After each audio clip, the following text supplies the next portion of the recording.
Hi, my name's Laurie Gibbett. I'm a cyber risk quantification manager at KPMG. Now, apologies to anyone that did try and join this session live on the conference. I did have some technical issues on the day, so this is an on-demand recording. So apologies again for that. So when I first moved into cybersecurity strategy and risk consulting, I kind of started with first conducting maturity assessments. So these are obviously very qualitative in nature and based on which industry framework I'm using, whether it's NIST, ISO 27001, National Cybersecurity Centre CAF, that's mainly a UK public sector framework. I would have this plethora of topics where I would explore scoring each one and producing findings and recommendations for all of these areas as I went along. And what this would result in is I'd end up with reports that would contain information that looked something like this. So I'd have maturity scores across each of the categories. Perhaps I'd have a comparison score against competitor organisations and a bucket load of recommendations. These types of assessments are useful in providing visibility of your capabilities, maturity. However, they're not that great in saying, well, what does this actually mean for our business? Can we truly understand a cyber risk exposure from maturity scores?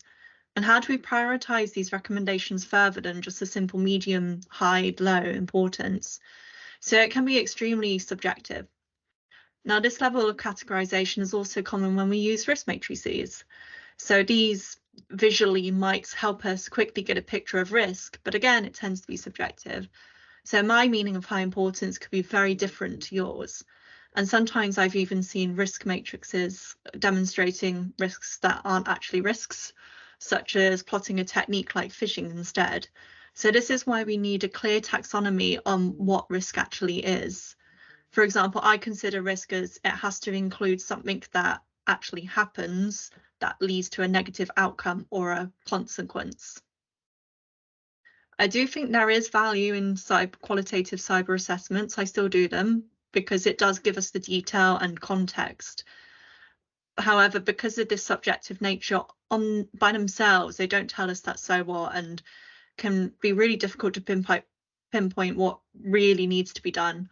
So this is where risk quantification lens can really help here. Risk quantification at its simplest is a method of analysis that allows us to express risk in financial terms. Now, this is valuable because it allows us to answer questions like, what is our true risk exposure to cyber attacks? How does this compare against our risk appetite?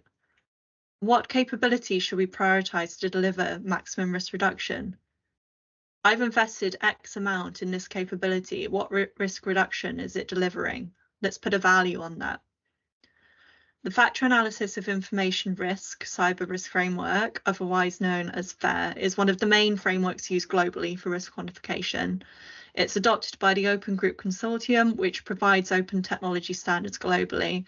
KPMG's Cyber Risk Insights methodology is also aligned to FAIR. Now, to perform a FAIR analysis, you need well-defined scope. So if you want to know how much risk is associated with a given scenario, you need to define what is the asset that you're concerned about, the threat to that asset, the effect the threat seeks to have on that asset. Now, this gives you the inputs to realise what would be the loss event to the organisation. And when I talk about asset, that can be a system, it could be a business area, it could be the organisation as a whole. I find that a lot of the time with risk quantification, you can go bit too deep too quickly, and actually sometimes it is best to start with that top level assessment. What does it mean to the organisation? Also, there's both tangible and intangible losses we need to think about when we're estimating financial impacts. Most of these can be categorised into productivity losses, response costs, the cost to replace or rebuild an asset, loss of competitive advantage, fines, and loss of reputation. Now, the FAIR model and taxonomy in one picture looks something like this.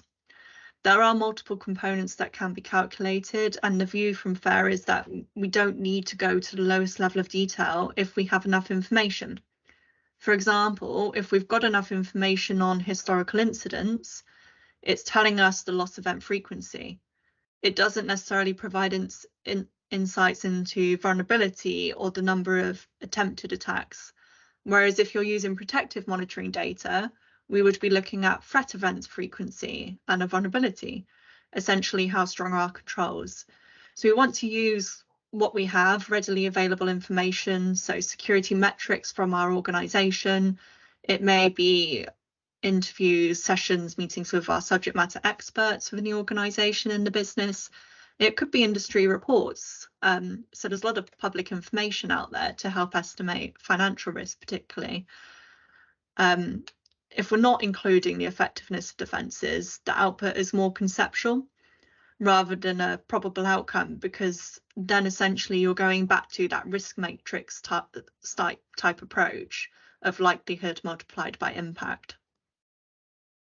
So just to dig a little bit deeper on this, how do you identify what controls provide the greatest risk reduction, helping us prioritise where to focus? Now, this is a simple kind of visual representation of a generic attack path. Now, attack paths are the possible sequences of steps that cyber attackers could take to cause harm. This could be external, malicious, it could be internal. Attack path can be based on insider threats. Now, what you can see in this image is that at the start, the attacker contact rate, there's lots of attempts to get in at the start. But as you go along this attack chain, there are controls in place that are going to minimize the likelihood of those attacks being successful. So despite these many attempts, you can only see one was successful in reaching the target, in this case, the helicopter at the end, top right. Now, our aim is to establish which points along the attack path are going to have the best chance of minimizing the attacker's success, and therefore what controls should an organization be investing in? And for what? Will it reduce the likelihood, or is it going to reduce the impact? We kind of want to stop it happening in the first place, which is why a lot of the time these models are kind of centered towards likelihood controls. Attack path modeling doesn't really need to be complicated either. You could use a framework such as MITRE-ATT&CK, which is globally accessible knowledge base of adversary tactics and techniques based on real-world observations. Now, with this logic and approach to risk quantification, it is easier for us to determine which controls or capabilities to focus our efforts on. Even without adopting full-blown risk quantification, you could just take this lens and apply this threat lens approach to your qualitative assessment. But the beauty of doing this in a risk quantification aspect is the bigger story. It allows you to answer that question of, okay, I'm going to invest X amount in this control, but what is the benefit of risk reduction? Now, you can't measure the risk reduction unless you're measuring risk exposure financially. So for cyber risk quantification to provide defensible results, we do need to look at the likelihood of threat and our defense strength, and also the consequences of a successful attack. Now, a common calculation logic is through using Monte Carlo simulations. And what Monte Carlo simulation is essentially a computer algorithm that helps determine the probability of potential outcomes when there's a vast range of results that could be possible. So it's used when multiplying ranges together to calculate all the possible outcomes, in this case, likelihood and impact. And this can then be used to analyze, to identify which result occurs the most often. For example, when we think about rolling a pair of die, there are range calculations, the minimum result being a 2 when you roll a 1 and a 1, and the maximum can be a 12 by rolling a 6 and a 6.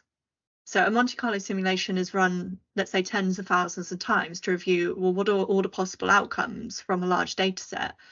So in the context of throwing die multiple times, 7 is the most probable outcome, because there are 6 different combinations of dice rolls that can produce 7.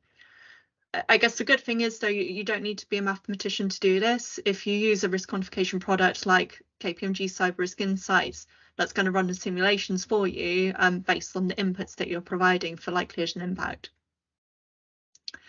So how can we report more accurately on cyber risk exposure? Let's go back to the question, if we're investing in XYZ controls, what is the cost benefit of that? What is the risk reduction? So I just wanted to show you some example outputs from dashboarding in risk quantification solutions. And in this example, it's KPMG Cyber Risk Insights. In the top left, we're seeing, well, what is our financial risk exposure, including the higher probability of a low cost event versus the lower probability of a high cost event. Bottom left, we've got, well, what are the types of attacks that we're most vulnerable to? And then bottom middle, which is a bit small to see, but it's essentially showing us what are the recommended controls or capabilities to focus on. Now, these are controls that are going to maximize our risk reduction. So this is really good for planning, proactive strategy. Then on the right-hand side, based on what information, based on what we've invested in, what does this actually do to our overall risk position? I kind of feel like we often get caught up in assessment land, which takes away time we need to have on taking action. And when we are taking action, we aren't measuring the impact of that action. So this is one of the reasons why I got into this space. This is also why I find the cost benefit use case of risk quantification really helpful. Am I spending more time and getting that risk reduction? Am I investing in the controls that deliver the most risk reduction? And even from a public sector perspective, you might not be financially driven, you might not be profit driven, but if you put a number against things, it does help you prioritize those types of decisions, especially when you're originally going off maturity scores. So overall, risk quantification has been a big part of my journey in the industry to help me be a better advisor to my clients. I haven't stopped doing qualitative analysis, but I'm using those insights in a smarter way, essentially, so I can improve reporting and help prioritize what areas are going to deliver the most impact. So I hope you found this presentation useful. Please feel free to reach out to me, and if you have any questions on risk quantification, please reach out, please connect with me on LinkedIn. I'll be happy to connect.